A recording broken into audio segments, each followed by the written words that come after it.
So you've made It's a cool phone. it's a Captain America. Oh, I know. Oh, I mean, I should have known that you would have known. Please. Anyway, hi. How are you? Hi. So you've made no secret of the fact that you are a huge Iron Fist fan, and you just so happened to be doing press in New York during the Agents of S.H.I.E.L.D. red carpet.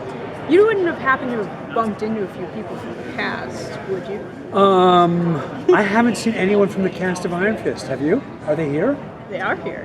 today? Not today, tomorrow. Oh, well, maybe I'll be coming back tomorrow. That's hard.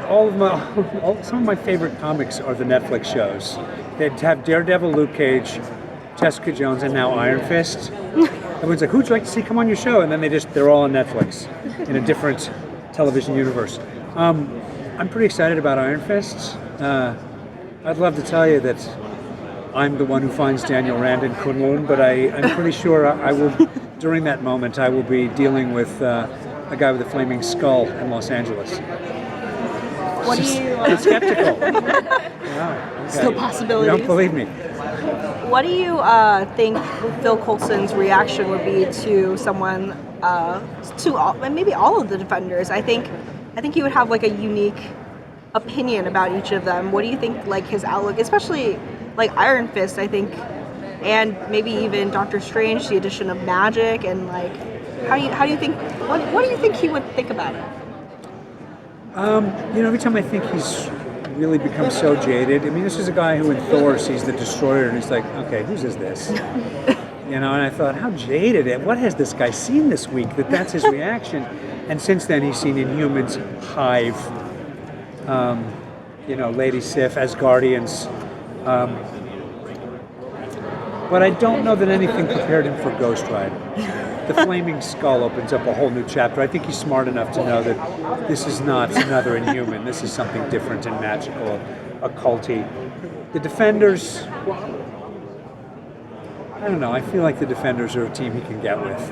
He certainly was thrilled to be involved with the Avengers, and Coulson was geeking out beautifully thanks to Joss Whedon. But it didn't go so well. I think he would like to think that a different super team in New York might be a little bit more fun.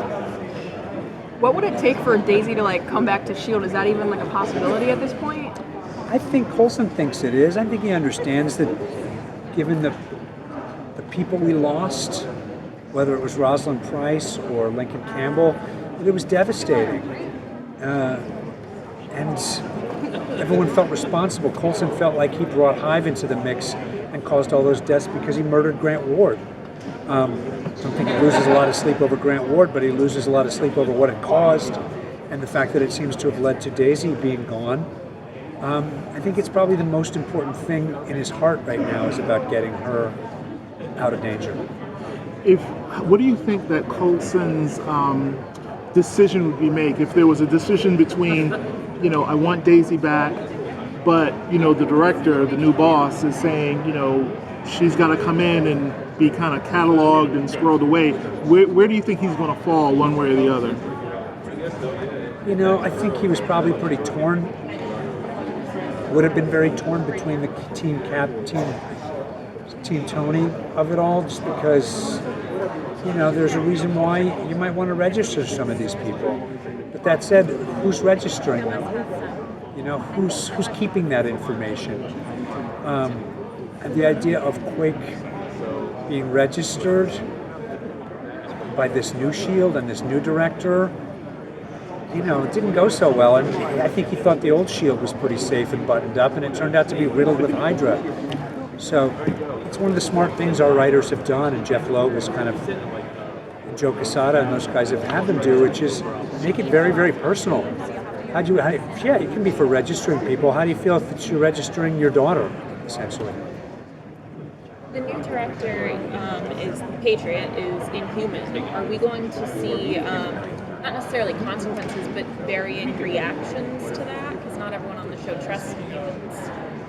Yes, absolutely. The idea that, it's one of the things I really like is that this guy who has powers and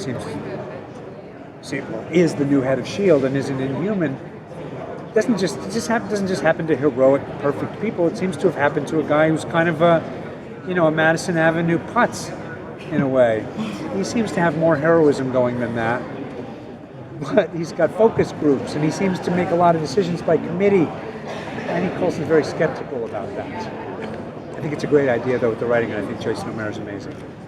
What kind of performance review do you think the Patriot would give Coulson at this point? Not too good. I don't think he... the team that trusts is the team that triumphs, he says. And so far, I don't think he feels a lot of trust between he and Coulson. And I think that's only going to get worse. Do you think that, he's gone from being good at following orders to making orders, and now he has to go back. Do you think he could ever get back to the point where he's okay with just following orders, or how do you think that's going to kind of balance out after everything? That's a really good question. That's what he seems to be wrestling with at the beginning of this season, and while it's nice to not be the head that wears the crown, I think he's finding it difficult following orders from somebody who doesn't know nearly as much about S.H.I.E.L.D. as he does. Thank you so much. Thanks, guys. Thank you very much.